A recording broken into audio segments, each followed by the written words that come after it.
vagal manuver, ya. Ini jadi pasiennya suruh niup. Ini posisinya seperti ini dulu, semifowler, ya, 45 derajat. Dia suruh niup itu, nah tuh sampai 40 mmHg dipertahankan 15 detik. Dia suruh niup itu, gitu. Nah setelah itu 15 detik lalu diginiin pasiennya selama 30 detik. Ini 40% mengkonversi SVT dibanding dengan vagal manuver yang biasa, gitu. Ya ini bisa kita lakukan di primary care, gampang, ya. Atau misalnya dia nggak ada apa tadi susah yang seperti itu, bisa kita dia suruh dia niup ini spuit 10 cc ditiup sekencang-kencangnya selama 15 detik. Tuh. Ini modified falsafah manuver atau vagal manuver, ya. Apalagi yang bisa lakukan kalau misalnya kayak gitu nggak bisa apalagi yang tadi carotid massage yang seperti ini, terus bisa batuk-batuk pasiennya disuruh muntah atau kasih ember rendamin mukanya ke air dingin, ya. Oke. Ini tadi carotid sinus massage, ya. Nah ini obat-obatnya ya untuk red control, ya. Bisometroprol nggak ada, diltiazem ini 15-20 mg IV bolus. Hati-hati tekanan darah, ya. Herbeser atau diltiazem tuh sering nurunin tekanan darah, ya, hati-hati. Fenapamil juga jarang ada, nanti digoxin, ya, bisa bolus 0,5. Terus kita evaluasi kalau digoxin 4 jam, ya. Jangan habis bolus lagi dalam 1 jam, jangan. Ya evaluasi 4 jam masih SVT, boleh lagi tambah 0,25. Ya, terus 4 jam lagi masih SVT lagi, boleh tambah lagi 0,25. Tapi salam 1 hari nggak boleh lebih dari 1,5 dengan jedanya 4 jam. Ya, itu untuk si digoxin. Amiodaron ada nggak di sini? Nggak ada kan? Makanya bukan amiodaron, bukan obat semua aritmia. Ya, jangan rata apa-apa kasih amiodaron. Ya, amiodaron nggak ada tempatnya di SVT. Oke? Nah, kalau misalnya di remote areas gimana? Gak ada, misalnya di puskesmas, jauh di mana-mana. Untuk selalu, kalau misalnya ada itu tetap kita rencanakan rujuk. Tapi sebelum rujuk kita bisa kasih obat-obatan oral. Ya mau gimana lagi kalau nggak ada IV? Ya bisa pakai oral lah. Itu ya bisa 30 Fenapamil ya digoxin bisa 1 tablet juga, atau bisoprol 5 mg propanol gitu. Ya. Tapi ya, yang beta blocker nih 4 obat ini kita harus yakin nggak ada heart failure. Ya kalau ada heart failure jangan. Kalau ada heart failure kasih digoxin aja. Ya, karena beta blocker dan CCB non dihidropyridin menurunkan stroke volume. Ya, jadi hati-hati. Nah kalau white complex gimana? White complex bisa terjadi kenapa? Ada aktivitas listrik di ventricle, ada yang muter-muter juga di ventricle, namanya ventricle tachycardy. Kalau yang muter-muter banyak ventricular fibrilasi, ya, itu bisa menyebabkan white complex tachycardy. Jadi ventricular arrhythmia yang paling sering menyebabkan white complex tachycardy. Ada juga yang lain, misalnya tadi semua SVT dengan RBBB. Dia dari awal dari RBBB, terus tiba-tiba di AF, dia jadi white complex. Tiba-tiba dia atrial tachycardy, jadilah white complex. Tapi dari awalnya sudah bundle branch block, gitu. Jadi mau sinus tachycardy kek, mau apa kek, tetap QRS-nya lebar, ya.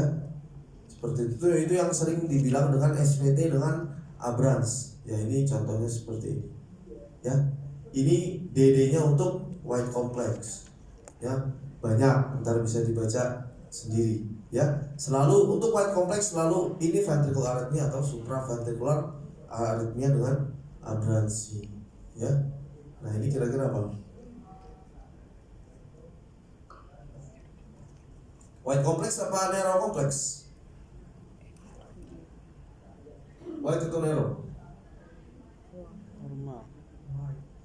White complex RBBB kan?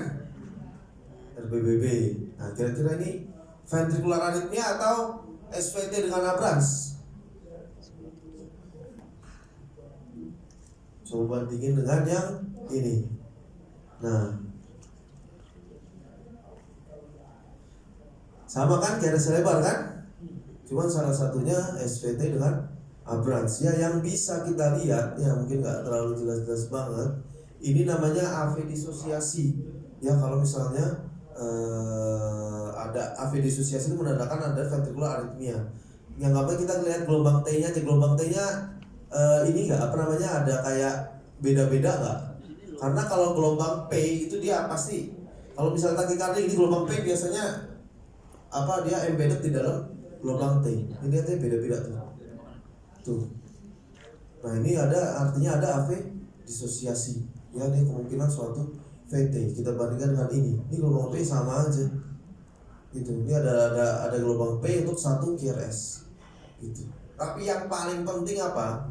Yang memang susah. Kalau misalnya kita nggak bisa bedain, udah anggap aja itu VT. Ya, anggap aja itu VT kalau kita nggak bisa bedain. Nah paling penting apa?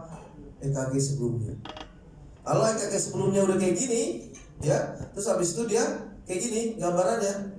Artinya VT atau SVT? Ini sebelumnya gini, terus habis itu jadi gini. SVT apa VT? SVT apa VT? SVT karena ini sama sebelumnya begini. Artinya ini SVT dengan abrans. Ya, jadi penting buat lihat EKG sebelumnya. Ya, kalau misalnya EKG sebelumnya kayak gini yang tadi, terus sebelumnya normal aja, tiba-tiba kayak gini jadi, ya kemungkinan itu suatu VT. Walaupun bisa juga itu sebetulnya SVT. Ya tapi intinya kalau bingung treat as VT. Ya. Ini ECG kriteria favoring VT. Tapi saya kira ini pembahasannya panjang, bisa dibaca sendiri. Nah ini yang penting akut manajemennya apa? Kalau misalnya kita masih bingung ini VT apa enggak, gitu. Yang penting bukan sinus takikardi, ya. Nah ini lagi-lagi stabilitas. Selalu ke takikardi selalu stabil nggak stabil, ya. Kalau nggak stabil pasti kardioversi. Kalau stabil pasiennya bisa kita vagal manuver dulu, gitu. Karena tadi kan ada DD-nya kan, itu white complex bisa itu SVT atau VT, gitu. Jadi boleh aja di vagal manuver. Kalau vagal manuver gagal, ya kita bisa kasih adenosin sama kayak si SVT. Tapi kan kita nggak punya. Kalau nggak efektif juga, vagal manuver nggak berhasil, adenosin nggak punya, langsung ke amiodaron. Ya, prokainamid nggak ada yang punya di sini. Ya, di Indonesia nggak masuk, jadi langsung ke amiodaron. Ya, jadi amiodaron hanya untuk VT, ya bukan untuk SVT. Ya. Oke, jadi kalau kayak resepit jangan kasih amiodaron. Ini dosis amiodaron, ya, bolus maintenance gitu. Ya, ini penting, jadi harus dibolus dulu, habis itu maintain. Ada orang nggak bolus, habis itu kali maintain sama juga bohong, dia pasti bakal balik lagi. Ya, amiodaron dibolus, di maintain. Bolusnya juga 15 menit, ya. Oke. Ini conclusionnya, jadi harus quick, harus cepat diagnosis medisnya seperti apa. Bisa kita lakukan juga vagal manuver dan adenosin untuk diagnosis. Nah ini penting membedakan sinus atau non sinus, ya. Saya kira biar lebih enak kita kasusnya.